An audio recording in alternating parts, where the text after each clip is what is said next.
Hey guys, இன்னைக்கு நம்ம பார்க்க போற topic how to stop ruminating. ரூமினேட்டிங்னா என்ன? ஒரு லைன்ல சொல்லணும்னா, உங்களோட எண்ணங்களுக்கு ஆஃப் பட்டனே இருக்காது. தேஞ்சு போன டேப் ரெக்கார்டு மாதிரி எண்ணங்கள் மண்டையில ஓடிட்டே இருக்கும். அதுவும் நெகட்டிவான எண்ணங்கள். அதை ஆஃப் பண்ணவே முடியாது. இதுக்கு பேரு தான் ரூமினேட்டிங். ஒரே விஷயத்த திரும்ப திரும்ப திரும்ப திரும்ப திரும்ப திரும்ப போட்டு யோசிக்கிறது. எப்போவோ ஒரு நாள் கிளாஸ் முன்னாடி செமினார் எடுத்திருப்பீங்க. ஆனா அந்த செமினார்ல பயத்துல வாய் உளறி எல்லாத்தையும் தப்பு தப்பா பேசிருப்பீங்க. அதை இப்போ நினைச்சு பார்த்து, ச்சே, அன்னைக்கு நல்லா ப்ரிப்பேர் பண்ணிருந்தா, கொஞ்சம் பயம் வராம இருந்திருந்தா செம்மையா பாராட்டு வாங்கியிருப்பேன், எவ்வளோ அசிங்கமா போச்சு அப்படின்னு மைண்ட்ல ஓடிக்கிட்டே இருக்கும். ஃப்ரெண்டு கூட நடந்த சண்டையில இந்த வார்த்தையை நம்ம சொல்லிருக்கணும், அன்னைக்கே இதை சொல்லி காட்டியிருக்கணும், சொல்லாம விட்டோம் அப்படின்னு எப்போ நடந்த விஷயத்த இப்போ உட்காந்து யோசிச்சுட்டு இருப்பீங்க. இப்படி கடந்த காலத்துல நடந்த தவறுகளை ஒரேடியா சிந்திச்சுக்கிட்டே இருக்கிறது. இனி ஃபியூச்சர்ல வர இப்படிப்பட்ட சூழல்ல எப்படி தவறுகளான்னு தேவையில்லாத தொடர் சிந்தனைகள்ல நீங்க சிக்கிக்கிறது. இதுதான் ரூமினேட்டிங்னு சொல்லுவாங்க. இது எல்லாமே நெகட்டிவான எண்ணங்களா தான் இருக்கும். நான் ஏன் இப்படி தோத்தாங்கோலியா இருக்கேன்? நான் ஏன் எப்பவுமே பேடான மூட்லயே இருக்கேன்? எனக்கு ஏன் எதையுமே செய்ய தோண மாட்டேங்குது? ச்சே, நான் அன்னைக்கு அப்படி செஞ்சிருக்கவே கூடாதுல்ல. இந்த நெகட்டிவான ரூமினேட்டிங் தாட்ஸ் நமக்கு அதிகமாவே வரும். நமக்கு கடந்த காலத்துல சில சம்பவங்கள் நடந்திருக்கும், பயப்படுற சூழல் வந்திருக்கும், நிறைய அனுபவங்கள் இருக்கும். இது எல்லாத்தையும் நம்ம ஒரு தடவை திரும்பி பாக்குறது நல்லதுதான். இதை நம்ம பண்ணோம், இது தப்பா போயிடுச்சு, இதுக்கு பதிலா வேற என்ன பண்ணிருக்கலாம், இனி இதே மாதிரி நடந்தா என்ன பண்ணலான்னு சாதாரணமா யோசிக்கலாம். அதுக்குன்னு எல்லாத்த பத்தியும் ஒரேடியா ஓவர் திங்கிங் பண்ணக்கூடாது. போன தடவை அங்க போனப்போ இப்படி ஆயிடுச்சு, இதை பண்ணிருந்தா அதை நடக்க விடாம பண்ணிருக்கலாமேன்னு முடிஞ்சு போனதை நினைச்சு அதுலயே டைம் வேஸ்ட் பண்ணக்கூடாது. சில சமயம் இப்படி நம்ம ஓவர் திங்க் பண்றோம் அப்படிங்கறதே நமக்கு தெரியாது. இது ஒரு கட்டத்துல பெரிய மனநோயில கொண்டு போய் நிறுத்தும். சோ இந்த ரூமினேட்டிங் தாட்ஸ்னால என்ன பிரச்சனைங்க வரும், எப்படி தடுக்கலாம், என்னென்ன வழிமுறைகள் இருக்கு, எல்லாத்தையும் இந்த பதிவுல எக்ஸாம்பிள்ஸோட சொல்றேன். சோ ஸ்கிப் பண்ணாம முழுசா கேளுங்க. ஆடியன்ஸ்க்கு யூஸ்ஃபுல்லா இருக்கக்கூடிய ப்ரமோஷன் பண்ணணும்னா டிஸ்கிரிப்ஷன்ல இருக்க இன்ஸ்டாகிராம் லிங்க் இல்ல இமெயில் ஐடி கிளிக் பண்ணி எங்களை கான்டாக்ட் பண்ணுங்க. ஆல்ரைட், நமக்கு கெட்டது செய்யற ஒன்ன நம்ம கிட்ட இருந்து விளக்கணும்னா அதுக்கு முதல்ல அதை பத்தி நம்ம முழுசா தெரிஞ்சுக்கணும். கரெக்ட் தானே? அப்ப இந்த ரூமினேஷனை பத்தி முதல்ல நம்ம தெளிவா தெரிஞ்சுக்கலாம். கெட்ட எண்ணங்கள்ல ஒரேடியா நம்ம மூழ்கி இருக்கிறது தான் ரூமினேஷன். இதுல 4 வகைகள் இருக்கு. நம்பர் 1, ப்ரூடிங்.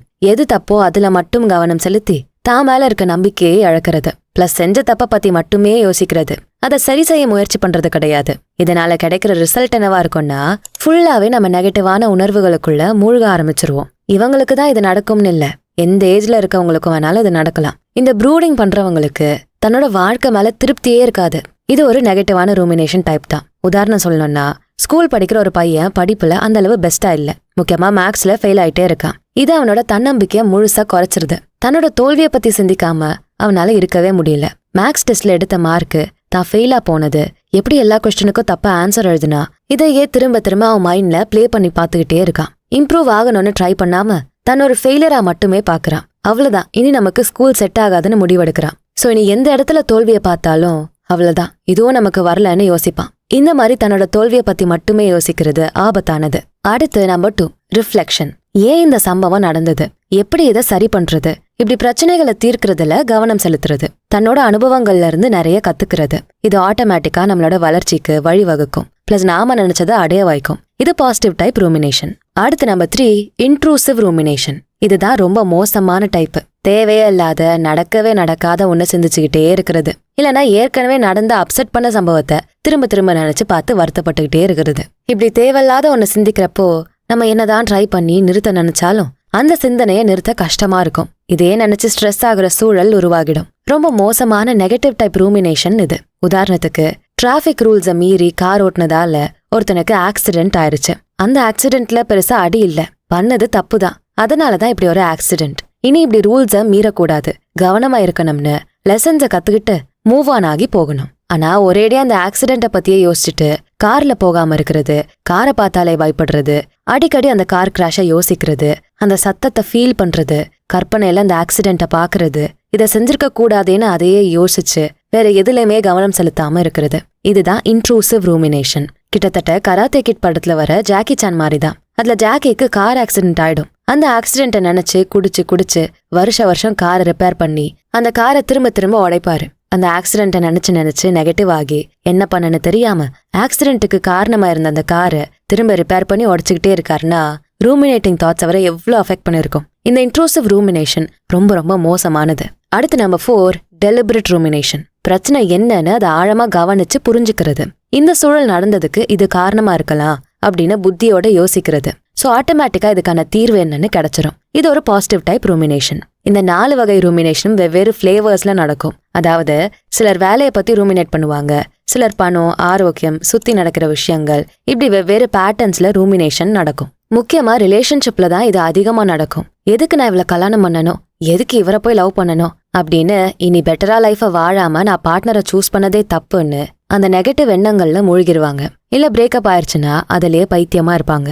இதை தாண்டி பாக்குற வேலை, அட்டன் பண்ற இன்டர்வியூ, அப்பா அம்மா கூட சண்டை, அண்ணா தங்கச்சி கூட சண்டை, இப்படி லிஸ்ட் பெருசா போய்கிட்டே இருக்கும். 17ல இருந்து 71 வயசுக்குள்ள இருக்க 207 அடல்ட்ஸ சர்வே பண்ணிருக்காங்க. அதுல மக்கள் அதிகமா கடந்த காலத்துல செஞ்ச தப்பு, கடந்த காலத்துல நடந்த கெட்ட சம்பவம், பர்சனல் ரிலேஷன்ஷிப், இத சொல்லிருக்கலாமோ, இத செஞ்சிருக்கலாமோ, இப்படிப்பட்ட விஷயங்களை பத்தி தான் அதிகமா ரூமினேட் பண்ணிருக்காங்க. ஏதாவது ஒரு நெகட்டிவான சம்பவம் நடந்தாலோ வேறு சில சூழ்நிலைகளோ ரூமினேஷனை நல்லா தூண்டிவிடும். டின்னர் நைட்ல, பார்ட்டி நைட்ல நல்லா என்ஜாய் பண்ணுவாங்க.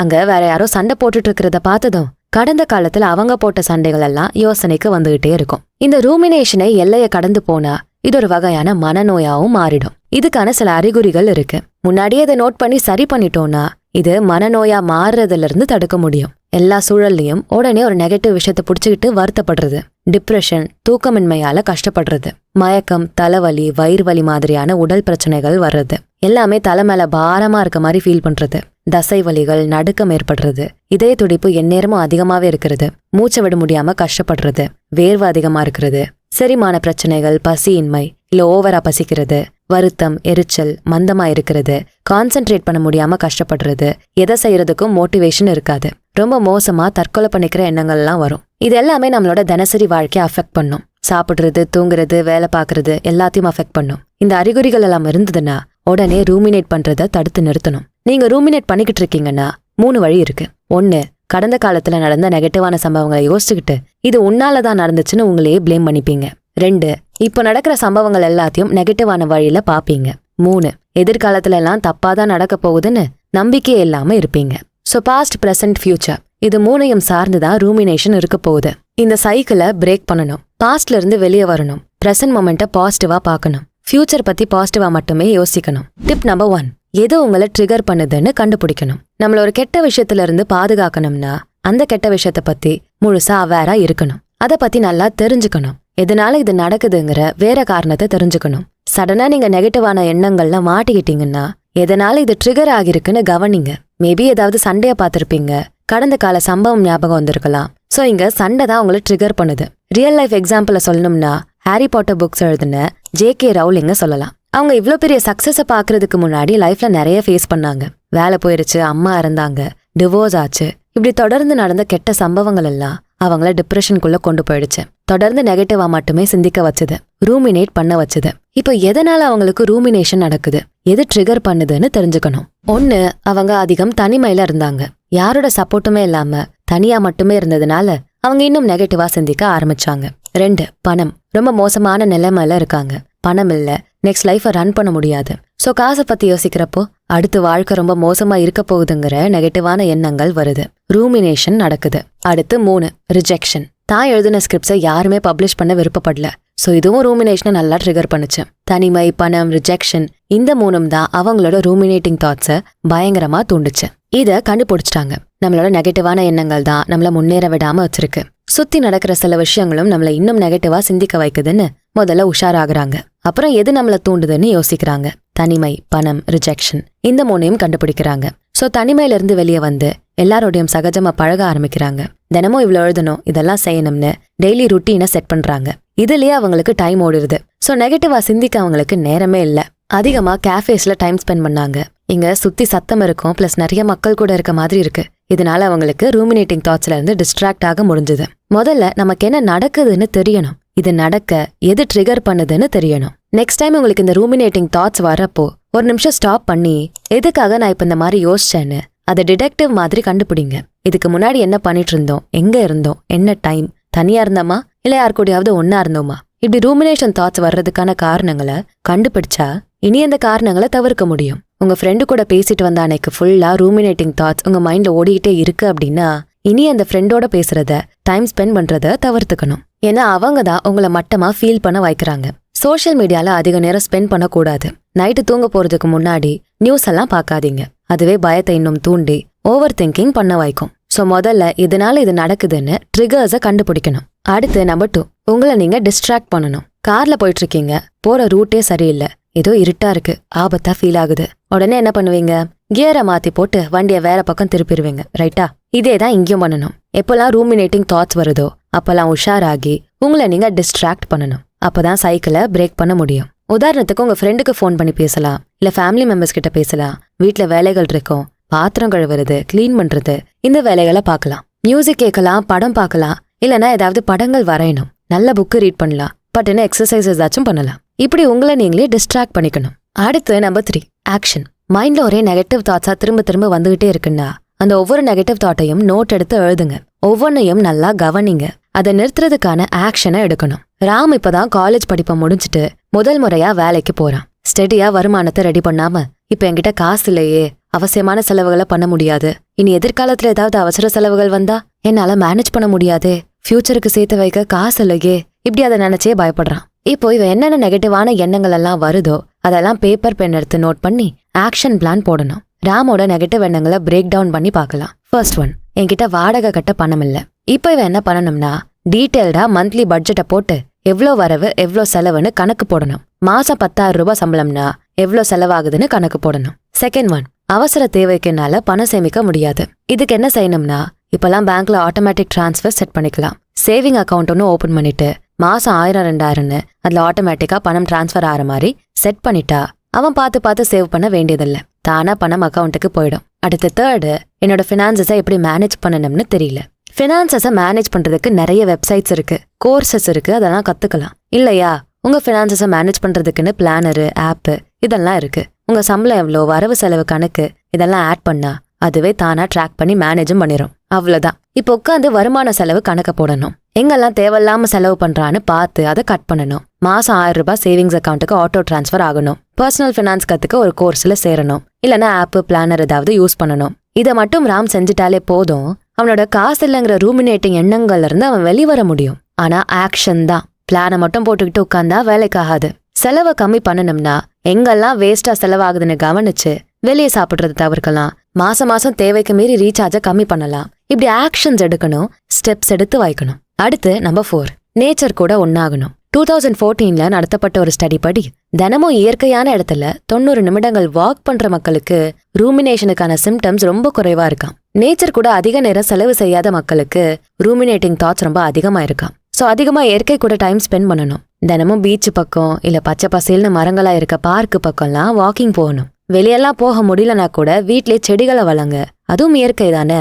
தினமும் காலையில எழுந்ததும் சூரிய உதயத்தை பாருங்க, ஈவினிங் ஆனதும் சூரியன் மறையறத பாருங்க, நைட் ஆனா மொட்டை மாடி, பால்கனி இல்ல வெளியே நின்று நிலாவை பாருங்க. நம்ம சின்ன வயசு ரொம்ப அழகா இருந்திருக்கும். வானத்தை பார்த்துக்கிட்டே ஓடுவோம், நிலவு நம்ம கூடவே வரும். ரொம்ப வேகமா ஓடுவோம், நிலா நம்ம கூடவே வரும். மண்ணில் இறங்கி பல கேம்ஸ் எல்லாம் விளையாடுவோம். மண்ணோட புரண்டு தண்ணியில குதிச்சு வானத்தை ரசிச்சு ஃபுல்லா இயற்கையோட இணைஞ்ச வாழ்க்கையா இருந்தது. அதெல்லாம் அந்த காலம்னு சொல்றதை விட இப்போ அந்த காலத்துல செஞ்சதை செய்ய முடியும்னு நம்பி அதுக்கான செயல்பாடை செய்ய மாற்றோமே, அதான பிரச்சனை. வானம் மண்ணு நிலாலாம் அங்கே தானே இருக்கு. இப்போ நீங்க நின்னா மண்ணு உங்களை வேண்டான்னு சொல்லிடுமா, இல்ல நிலாதான் உன்னோட வரமாட்டேன்னு ஓடுமா? எல்லாம் அப்படியே தான் இருக்கு. நீங்க தான் மாறிட்டீங்க. திரும்ப இயற்கையோட சேர்ந்து ஃப்ரெண்ட் ஆகுங்க. ஓடி ஆடி விளையாட முடியலனாலும் ரசிக்கலாம்ல. உங்களோட ஹாப்பி பிளேஸுக்கு போகணும். அது கண்டிப்பா இயற்கையோட சூழல் நிறைஞ்சதா தான் இருக்கும். அங்க போய் மனசார நிம்மதியா ஃபீல் பண்ணுங்க, நல்லா பிரீத் பண்ணுங்க, பாசிட்டிவான மாற்றத்தை ஃபீல் பண்ணுங்க. நேரடியா அதே இடத்துக்கு போக முடியலனாலும் கற்பனையிலாச்சும் இயற்கையை ஃபீல் பண்ணுங்க. அடுத்து நம்பர் 5, மைண்ட்ஃபுல்னஸ் மெடிடேஷன்.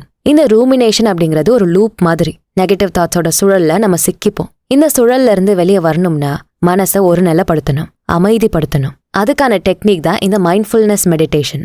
இது ஒன்றும் இல்லை, ரொம்ப சிம்பிள். இப்ப இருக்க பிரசன்ட் மொமெண்ட்ல உங்க கவனத்தை கொண்டு வரணும். ஒரு நாள் முழுக்க நீங்க ரூமினேட்டிங் தாட்ஸ்குள்ள மாட்டிக்கிட்டீங்கன்னா அன்னைக்கு ஃபுல்லா நீங்க எந்த வேலையும் செய்யாமல இருந்திருப்பீங்க. வேலைகள் செய்யறப்பவே இந்த மாதிரி ரூமினேஷன் நடந்துகிட்டே தான் இருந்திருக்கும். சாப்பிட்றப்ப நெகட்டிவா தோணும், பாத்ரூம்ல தோணும், துணி மடிக்கிறப்ப தோணும். ஸோ நீங்க பண்ண வேண்டியது எல்லாமே பிரசன்ட் மொமெண்ட்ல உங்களை வச்சுக்கிறது. அதாவது சாப்பிட்றீங்கன்னா நீங்க இப்ப என்ன சாப்பிட்றீங்க, சாப்பாட்டோட டேஸ்ட் எப்படி இருக்கு, கலர் என்ன, இப்படி சாப்பாட்டுல மட்டும் கவனம் செலுத்தி சாப்பிடணும். சாப்பாட்டை கடிக்கிறப்போ அந்த உணர்வு எப்படி இருக்கு, அது எப்படி உங்க வாய்க்குள்ள மசியுது. ஸோ இதுதான் உண்மையான பிரசன்ட் மொமெண்ட். சாப்பாட்டை கையில வச்சுட்டு வாயில மென்னுட்டு சிந்தனை வேற பக்கம் இருக்கக்கூடாது. அதே மாதிரிதான் துணி மடிக்கிறப்ப கூட ஒவ்வொரு துணியும் பார்த்து பார்த்து மடிக்கணும். இப்ப என்ன செய்யறோமோ அதுல கவனம் இருந்தா வேற சிந்தனைகள் பக்கம் மனசு அலைப்பாயாது. தினமும் மைண்ட்ஃபுல்னஸோட இருந்தாலே உங்களால வேற எந்த நெகட்டிவ் எண்ணங்கள் பக்கமும் போக முடியாது. சரி, நான் எந்த வேலையும் பார்க்காம சும்மா இருக்கேன், அப்ப எனக்கு நெகட்டிவ் தாட்ஸ் வருது, ரூமினேட் பண்றேன், என்ன பண்றது? ஏன் சும்மா இருக்கீங்க? அதான் நெகட்டிவ் தாட் வருதுன்னு தெரியுதுல்ல. ஏதாவது ஒரு வேலையை பாருங்க. வீட்ல எந்த வேலையுமே இல்ல, சரி ஒரு நோட்டு பென் எடுத்து கவிதை எழுதுங்க, ஆர்ட் பண்ணலாம். வேலையே இல்லாம இருக்காது, கண்டிப்பா ஏதாவது ஒரு வேலை இருக்கும். அதை வச்சுதான் உங்களை நீங்க டைவர்ட் பண்ணணும். நீங்க பாக்குற வேலையில அந்த பிரசன்ட் மொமெண்ட்ல மட்டுமே உங்க ஃபோக்கஸ் இருந்தா ஸ்ட்ரெஸ்ஸே இருக்காது. பிளஸ் உங்க சிந்தனை முறையிலையும் நீங்க கண்ட்ரோல் எடுத்துக்க முடியும். சிந்தனையோட அடிமையா இல்லாம நம்ம தான் சிந்தனைக்கு பாஸா இருக்கணும். அடுத்து நம்பர் 6, உங்களால எதை மாத்த முடியும், எதை மாத்த முடியாதுன்னு தெரிஞ்சுக்கோங்க. சில விஷயங்கள் நம்ம கையில இல்ல, அது நடக்கணும்னு இருந்தா நடந்துதான் ஆகும். விதின்னு சொல்வோமே, அதான். எல்லாரும் ஒரு நாள் இறந்துதான் போக போறோம். யாரும் காலம் முழுக்க இந்த உலகத்துல வாழ போறது இல்ல. நமக்கு நெருக்கமான ஒருத்தர் இறந்துட்டாங்கன்னா அதுல நம்ம தப்பு எதுவும் இல்ல. இதெல்லாம் இயற்கை, விதி, தானா நடக்கிறது. நம்மளால அதை மாத்த முடியாது. அதை நினைச்சு நம்ம ஃபீல் பண்ணிக்கிட்டு இருந்தா நம்ம லைஃபை தொலைச்சிருவோம். அதே மாதிரி நடந்த எதையுமே நம்மளால மாத்த முடியாது. நடந்தது நடந்ததுதான். இனி அது நடக்காம பாத்துக்கலாமே தவிர அதே சூழலை நடக்க விடாம நம்ம தடுக்க முடியாது. ஒருவேளை டைம் மெஷின் இருந்தா அது பாசிபிள். ரூமினேஷனை பொறுத்தவரை நமக்கு முன்னாடி நடந்த நெகட்டிவான அனுபவங்கள்ல இருந்துதான் மெயினா வரும். இந்த அனுபவங்களை சில சமயம் நம்மளால மாத்தவே முடியாது, ஆனா அதை பாக்குற விதத்தை மாத்தலாம். உதாரணத்துக்கு, இப்ப நீங்க ஒரு தப்பு பண்ணிட்டீங்க, அதையே நினைச்சு அழுதுகிட்டு இருந்தா வேலைக்கே ஆகாது. பண்ண தப்ப மாத்த முடியுமா? இப்போ திரும்ப அந்த நாளைக்கு போய் அந்த தப்ப செய்ய விடாம தடுக்க நம்ம கிட்ட டைம் மெஷின் எதுவும் இருக்கா? ஒரு விஷயத்த உங்களால மாத்த முடியலன்னா அதை பத்தி நீங்க வருத்தப்பட வேண்டான்னு அர்த்தம். நீங்க ஃபோக்கஸ் பண்ண வேண்டியதெல்லாம் பாசிட்டிவிட்டி மட்டும்தான். அதுல இருந்து கத்துக்கிட்ட பாடங்களை இனி வர ஃபியூச்சர்ல பயன்படுத்துங்க. மறுபடியும் அந்த தப்ப பண்ணாம இருங்க. இதை மட்டும்தான் நீங்க பண்ண முடியுமே தவிர வருத்தப்படுறதுனால எதுவுமே மாற போறதில்ல. அடுத்து நம்பர் 7, நீங்க சந்தோஷமா இருக்க இடம். நீங்க எங்க சந்தோஷமா இருப்பீங்க? பாட்டி வீடு, ஃப்ரெண்டு கூட, உங்களோட ஃபேவரட் டீ கடை, உங்க ஃப்ரெண்ட்ஸை மீட் பண்ற ஸ்பாட்டு, இல்ல உங்க அம்மாவோட மடி, இப்படி எதுவா வேணாலும் இருக்கலாம். அந்த ஹாப்பி பிளேஸ்க்கு போங்க. நான் முன்னாடியே சொன்ன மாதிரி உங்களோட ஹாப்பி பிளேஸ் இயற்கையா கூட இருக்கலாம். அங்க போய் கொஞ்ச நேரம் உட்காருங்க. அந்த இடத்துல நீங்க சந்தோஷமா சிரிச்சு விளையாடின மெமரிஸ யோசிச்சு பாருங்க. டைம் போறதே தெரியாது. நம்மள நிறைய பேர் ஸ்கூல்ல தான் ஃபன் பண்ணிருப்போம். ஆனா ஸ்கூல் முடிஞ்சு இத்தனை வருஷத்துல ஒரு ரீயூனியன் போயிருப்போமா? இல்ல சும்மா நம்ம ஸ்கூல்ல விசிட் ஆச்சும் பண்ணிருப்போமா? இல்ல தானே? மேபி நீங்க படிச்ச ஸ்கூல்ல நீங்க படிச்ச கிளாஸுக்கு போய் உங்களோட பெஞ்சில உட்காந்து கொஞ்சம் டைம் ஸ்பெண்ட் பண்ணா இன்னும் பெட்டரா இருக்கும். இப்படி நிறைய இடங்கள் இருக்கு. உங்களுக்கு சந்தோஷத்தை மட்டுமே கொடுத்த இடங்கள், அங்க போங்க. எந்த நெகட்டிவ் சிந்தனைகளுக்கும் இடம் இருக்காது. அப்படி ஒரு ஹாப்பி பிளேஸே எனக்கு இல்லைன்னா உடனே அந்த இடத்த நீங்க சூஸ் பண்ணுங்க. அதுதான் உங்களோட பெஸ்ட் டைவர்ஷன். அடுத்து நம்பர் 8, உங்க எண்ணங்களை திரும்ப சரி பாருங்க. நம்ம அதிகம் ரூமினேட் பண்றோம்னா என்ன காரணங்கள்? பழைய தப்ப நினைப்போம், இல்ல நடந்த ஏதாவது ஒரு சம்பவத்துக்கு நான் தான் பொறுப்புன்னு நினைப்போம், சரியா? ஆனா அந்த ஒரு தாட்டை நம்ம திரும்ப ஒரு பெர்ஸ்பெக்டிவ்ல பார்த்தா, ச்சே நம்ம நினைக்கிற தப்பு தான், இதுக்கும் நமக்கும் சம்மந்தம் இல்லையேன்னு தோணும். இப்ப நீங்க பாக்குற வேலையில ஒரு தப்பு பண்ணிட்டீங்க. இப்ப என்ன செய்யலாம்? ஓ, நான் தப்பா எழுதிட்டேனே, இதனால மொத்த ஃபைலும் தப்பாயிருமே அப்படின்னு என்ன பிரச்சனைன்னு அதை முதல்ல புரிஞ்சுக்கிட்டு, இந்த மாதிரி முன்னாடி எதுவும் நடந்திருக்கா, அது எப்படிப்பட்ட ரிசல்ட்டை கொடுத்தது, இதை யோசிச்சு பார்த்து, சரி இப்ப இதை எப்படி சரி செய்யலாம்னு பண்ண தப்ப கரெக்ட் பண்ண பாக்கணும். போச்சே தப்பு பண்ணிட்டோமே, ஐயோ போச்சே தப்பு பண்ணிட்டோமே அப்படின்னு அதுலயே உட்கார்ந்துருக்க கூடாது. அந்த தப்ப நீங்க தான் பண்ணீங்க. அதுக்குன்னு அந்த தப்பு நடந்ததுக்கான மொத்த பழியையும் உங்க மேல போட வேண்டாம். எல்லாரும் தப்பு பண்ணுவோம் தான், இது நேச்சரான விஷயம்தான். உடனே அதை சரி செய்யணும். பண்ண தப்ப அப்பவே சரி பண்ணிட்டா எந்த பிரச்சனையும் இருக்காது. சரி இந்த தப்ப இப்ப சரி பண்ணவே முடியாதா? அந்த தப்ப நீங்க தான் பண்ணீங்கன்னு முதல்ல நீங்க ஒத்துக்கோங்க. அதுக்கப்புறம் மத்தவங்க கிட்ட ஒத்துக்கோங்க. அப்புறம் இனி அந்த தப்ப பண்ண மாட்டேன்னு ஒத்துக்கோங்க. அவ்வளவுதான். இதை விட்டுட்டு யோசிச்சு டைமை தான் வேஸ்ட் பண்ணிக்கிட்டு இருக்கோம். சோ திரும்ப உங்க தாட்டை செக் பண்ணுங்க. மேபி அது தப்பா கூட இருக்கும். அந்த எண்ணங்கள்ல நீங்க மூழ்காம இருந்தா பிரச்சனைகளை ஈஸியா சரி பண்ணிருக்கலாம். அடுத்து நம்பர் 9, தன்னம்பிக்கையை அதிகமாக்குங்க. நிறைய மக்கள் தன்னோட வொர்த் என்ன, தங்கிட்ட இருக்க பவர் என்னன்னு தெரியாம இருக்காங்க. அதனாலதான் கெட்ட எண்ணங்கள்ல, நெகட்டிவ் எண்ணங்கள்ல சிக்கிக்கிறாங்க. எனக்கு மட்டும்தான் இப்படி நடக்கும், என்னோட வாழ்க்கை தான் இப்படி ஆகுது, நான் மட்டும்தான் தோத்து போறேன், இப்படிப்பட்ட எண்ணங்கள் வர காரணம் நம்ம மேல நமக்கு நம்பிக்கை கம்மியா இருக்கு. நம்மளோட பவர் என்னன்னு நாம புரிஞ்சுக்கல. சோ நம்மகிட்ட இருக்க சக்திகளை ரிவ்யூ பண்ணி பார்க்கணும். நம்ம பலம் என்னன்னு பார்க்கணும். ஓ இதெல்லாம் நம்மளால செய்ய முடியுது, வெல்டன்னு நமக்கு நாமளே பாராட்டுகளை கொடுக்கணும். நம்மளோட வொர்த் என்னன்னு தெரிஞ்சா என்னைக்குமே நம்மள தாழ்வா நினைக்கிற எண்ணங்கள் வராது. அடுத்து நம்பர் 10, உங்களுக்கு நெருக்கமானவங்க கிட்ட பேசுங்க. இந்த ரூமினேட்டிங் தாட்ஸ் ஒண்ணு உங்களை தனிமைப்படுத்தும். காலம் முழுக்க தனிமையிலேயே இருக்க வச்சிரும். இல்லனா நீங்க அதிகமா தனிமையில இருக்க நேரத்துல இந்த ரூமினேட்டிங் தாட்ஸ் அட்டாக் பண்ணும். சோ இப்படி நெகட்டிவான ரூமினேட்டிங் சைக்கிள்ல நீங்க மாற்றப்போ உஷாராகிக்கணும். உடனே உங்களோட நம்பிக்கையான ஃப்ரெண்டு இல்ல ஃபேமிலி மெம்பர் யார்கிட்டயாவது பேசணும். உடனே அந்த சைக்கிளை பிரேக் பண்றது நல்லது. உங்களுக்கு நெருக்கமானவங்க கிட்ட பேசுறப்போ ஒரு புரிதல் கிடைக்கும். எப்படி இந்த சிந்தனையில இருந்து வெளியே வரலாம், வேற ஐடியா இருக்கான்னு அவங்க உங்களுக்கு சப்போர்ட் பண்ணுவாங்க. அடுத்து நம்ம 11, ரியாலிட்டிக்கு ஏத்த எதிர்பார்ப்புகளை செட் பண்ணணும். சில நேரம் நம்ம அளவுக்கு மீறி டார்கெட் வச்சிருவோம். அது ரொம்ப பெருசா இருக்கும். அதை நம்ம அடையவே முடியாமலும் போகலாம். இங்கதான் நான் இனி நல்லா வாழவே முடியாது அப்படிங்கிற நெகட்டிவ் எண்ணங்கள் வரும். சோ நாம அன்றாட வாழ்க்கையில ரியாலிட்டிக்கு ஒத்து போற டார்கெட்ஸை வைக்கணும். என்னால தினமும் 3 லிட்டர் தண்ணி குடிக்க முடியும், என்னால தினமும் 2 டைம் ஒர்க் அவுட் பண்ண முடியும். இப்படி சின்ன சின்னதா செல்ஃப் கேர்ல இருந்து ஆரம்பிங்க. இதுதான் பெரிய மோட்டிவேஷனை கொடுக்கும். உங்களை நீங்க பாத்துக்கோங்க. செல்ஃப் கேரே ஒரு வகையான மெடிடேஷன் தான். உங்களுக்கு பிடிச்சதை என்ஜாய் பண்ணுங்க, அதுல மாஸ்டர் ஆகுங்க. சூப்பரா ஒண்ணு பண்ணிட்டீங்கன்னா அதுக்கு உங்களை நீங்க பாராட்டிக்கணும். தப்பு பண்ணிட்டீங்களா, ஓகே இட் ஹேப்பன்ஸ் அப்படின்னு உங்களை நீங்க மன்னிக்கணும். மன்னிக்காம இருக்கப்பதான் ரூமினேஷனோட சுழலுக்குள்ள மாட்டிப்போம். இனி இந்த தப்பு நடக்காம பாத்துக்கலாம்னு ஒரு பாசிட்டிவ் விதைய போடணும். அடுத்து நம்பர் 12, ஹியூமர். சில சமயம் ஜோக்ஸ் எல்லாம் நமக்கு ரொம்பவே ஹெல்ப் பண்ணும். இப்ப பிரசன்ட் மொமெண்ட்ல நம்ம ஏதோ தப்பு பண்ணிட்டோம், அதை நினைச்சு கில்ட்டா ஃபீல் பண்ணி 2 வருஷம் கழிச்சோம் அதை நினைச்சு இப்படி பண்ணிட்டோமே அப்படின்னு பேடாவே ஃபீல் பண்ணி ரூமினேஷனுக்குள்ள வர்றதுக்கு அப்பவே அது நடந்த அந்த டைம்லயே நீங்க சிரிச்சிடலாம். அதாவது அப்ப என்ன நடந்ததோ அதுல ஒரு ஃபன்னான எதையாவது கண்டுபிடிங்க. எல்லாத்துலயுமே ஒரு ஃபன் இருக்கு. இது உங்களை டிஃப்ரெண்டான ஆங்கிள் யோசிக்க வைக்கும், மூவ் ஆன் ஆகி போக வைக்கும். நடந்ததை ஒரு பாடமா பாருங்க. சோ அந்த சூழலை நீங்க இனி வரப்போற காலத்துக்கான பயன்பாடா பார்க்க முடியும். ஒரு படம் பார்த்துட்டு வர மாதிரி இது என் வாழ்க்கையில நடந்த ஒரு சீன் அப்படின்னு நினைச்சு அந்த சூழல்ல இருந்து வெளியே வந்துடலாம். உதாரணத்துக்கு பிரியா டின்னர் பார்ட்டி வைக்கலான்னு பிளான் பண்றா. சோ ஃப்ரெண்ட்ஸ் எல்லாம் வீட்டுக்கு கூப்பிடுறா. வேற லெவல்ல வித்தெல்லாம் காட்டி சமைக்கிறா. ஆனா அங்க அவ சமைச்ச சாப்பாடெல்லாம் கன்றாவியா இருக்கு. மொத்தமா ராணாகாலப்படுத்திடுறா ஃபுட் எல்லாத்தையும். எப்படி ஃப்ரெண்ட்ஸ் முன்னாடி இப்ப நிக்கிறதுனே அவளுக்கு தெரியல. இத அவ இப்படியே விட்டா ஃபியூச்சர்ல டின்னர்னு சொன்னாலே அவளுக்கு இதுதான் ஞாபகத்து வரும். ரூமினேட்டிங் தாட்ஸ் தான் ஓடும். இனி சமையலை பத்தி யோசிக்க கூட மாட்டா. ஆனா இப்ப பிரியா என்ன பண்றானா அந்த சிச்சுவேஷன்ல சிரிக்க ஆரம்பிக்கிறா. நான் ஒரு புது டிஷ் கண்டுபிடிச்சிருக்கேன், இது நீங்க வாழ்க்கையில டேஸ்டே பண்ணிருக்க மாட்டீங்க அப்படின்னு ஃபன்னா சிரிச்சுக்கிட்டே சொல்றா. அவளோட ஃப்ரெண்ட்ஸும் தின்னு பார்த்துட்டு துப்பிட்டு சிரிக்கிறாங்க.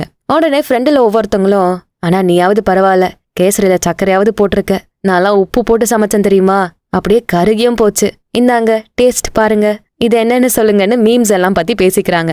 எல்லாரும் சிரிச்சு ஃபன் மூடுக்கு வந்துடுறாங்க. சோ பிரியா இந்த சிச்சுவேஷனை மொத்தமா வேற ஆங்கிள் இருந்து டீல் பண்ணிட்டா. அதே மாதிரி எல்லாம் சேர்ந்து ஆர்டர் பண்ணி பார்ட்டியும் சூப்பரா போச்சு. பார்ட்டி முடிஞ்ச அப்புறம் இப்ப பிரியா தான் பண்ண சமையல்ல எங்க தப்பு நடந்துச்சுன்னு பாக்குறா. சரி ஓகே, நம்ம அவசர அவசரமா வேற சமைச்சோம், அடுத்த வாட்டி பொறுமையா எல்லாத்தையும் ஹேண்டில் பண்ணணும். அண்ட் இந்த விஷயங்கள்ல தான் தப்பு நடந்திருக்கு. நடந்த சம்பவத்துல இருந்து சில பாடங்களை இப்படி கத்துக்கிறா. பொறுமையா கவனத்தோட சமைக்கிறது எப்படின்னு கத்துக்கிறா. நடந்த அந்த ரணகால சமையல் ஃபன்னா கலாச்சது எல்லாமே ஒரு படத்தோட சீன் மாதிரி நினைச்சிட்டு அந்த சூழல கடந்துடுறா. இனி ஃபியூச்சர்ல அவ டின்னர் பார்ட்டின்னு சொன்னாலே என்ன ஞாபகத்துக்கு வரும்? அந்த ரணகால சமையல் தான் முதல்ல ஞாபகத்துக்கு வரும். ஆனா அதை நினைச்சு அவ சேட் ஆக மாட்டா. அவ ஃப்ரெண்ட்ஸ் கூட அந்த டிஷ்ஷை கலாச்சு அவங்க சிரிச்சது, மீம்ஸ் பத்தி பேசுனது, ஒவ்வொருத்தவங்களும் தாங்க சமைக்கிறப்ப ஃபன் பண்ணது, இதெல்லாம் அவளுக்கு ஞாபகம் வந்து திருப்பி சிரிப்பு மட்டும்தான் வரும். சரிதானே? சோ பிரசன்ட் மொமெண்ட்ல நாம அந்த சிச்சுவேஷனை எப்படி ஹேண்டில் பண்றோம் அப்படிங்கறதும் ரொம்ப முக்கியம். இதுதான் ரூமினேஷன் தாட்ஸ்குள்ள சிக்க விடாம தடுக்கும். அதனால நடக்கிற எந்த சம்பவமா இருந்தாலும் அதை மோசமா ஆக்காம வேற ஆங்கிள் இருந்து யோசிங்க, ஃபன் ஆங்கிள் இருந்து யோசிங்க. இது உங்களை ஃபியூச்சர்ல பாதிக்காம இருக்கும். அடுத்து நம்பர் 13, பாசிட்டிவ் அஃபர்மேஷன்ஸை பயிற்சி பண்ணணும். நெகட்டிவ் எண்ணங்களை ஒழிக்க பாசிட்டிவ் எண்ணங்கள் தான் பெஸ்ட் ஆப்பனன்ட். சோ தினமும் நீங்க காலையில எழுந்ததும் பாசிட்டிவான அஃபர்மேஷன்ஸை சொல்லுங்க. நைட்டு தூங்க போறதுக்கு முன்னாடியும் சொல்லுங்க. இது உங்களை இந்த நெகட்டிவான ரூமினேஷன் சூழலுக்குள்ள மாட்ட வைக்காது. எல்லா டைமும் பாசிட்டிவான வாக்கியங்களை சொல்லிக்கிட்டே இருக்கப்போ நெகட்டிவான எண்ணங்கள் மைண்டுக்கு வரவே செய்யாது. எதை பார்த்தாலும் பாசிட்டிவா மட்டும்தான் பாப்பீங்க. நான் திறமையானவன், என்னால எல்லாத்தையுமே சாதிக்க முடியும், எனக்கு நடக்கிற எல்லாமே நன்மைக்கு, இப்படி பாசிட்டிவா மட்டுமே நீங்க வாக்கியங்களை சொல்லி நெகட்டிவ் மைண்ட் செட்டை மாத்துங்க. ரூமினேஷன்ல இருந்து வெளியே வந்துடலாம். ரொம்ப மோசமான நிலைமையில இருக்கீங்க, இந்த ரூமினேஷன்ல இருந்து வெளியே வர முடியல, ஓவர் திங்க் பண்ணிக்கிட்டே இருக்கீங்கன்னா நீங்க தெரப்பி கூட ட்ரை பண்ணலாம். உங்களாலேயே ஹேண்டில் பண்ண முடியலங்கிறப்போ தெரபிஸ்ட் கிட்ட போங்க. காக்னிட்டிவ் பிஹேவியரல் தெரப்பி மாதிரி சில முக்கியமான மெத்தட்ஸ் மூலமா உங்களுக்கு அவங்க ஹெல்ப் பண்ணுவாங்க. 1-on-1 கவுன்சிலிங்னு நேரடியா நீங்களும் தெரபிஸ்ட் மட்டும் பேசி என்ன பிரச்சனை, அதோட ஆணி வேற என்னன்னு கண்டுபிடிச்சு சரி பண்ண ஹெல்ப் பண்ணுவாங்க. கடந்த காலம் கடந்தாச்சு, எதிர்காலம் இனிதான் வரவே போகுது. சோ இது ரெண்ட பத்தி யோசிச்சு பிரசன்ட் மொமெண்ட்ல இருக்க அழகான வாழ்க்கைய தொலைச்சிடாதீங்க. எதுக்காக எல்லா வெயிட்டையும் சுமக்கணும்? அப்பப்ப என்ன நடக்குதோ அது அப்பப்ப உதறி விட்டுட்டு வாழ்க்கையோட அடுத்த கட்டத்துக்கு மூவ் ஆன் ஆகி போனா ரூமினேஷன் தாட்ஸுக்கு இடமே இருக்காது.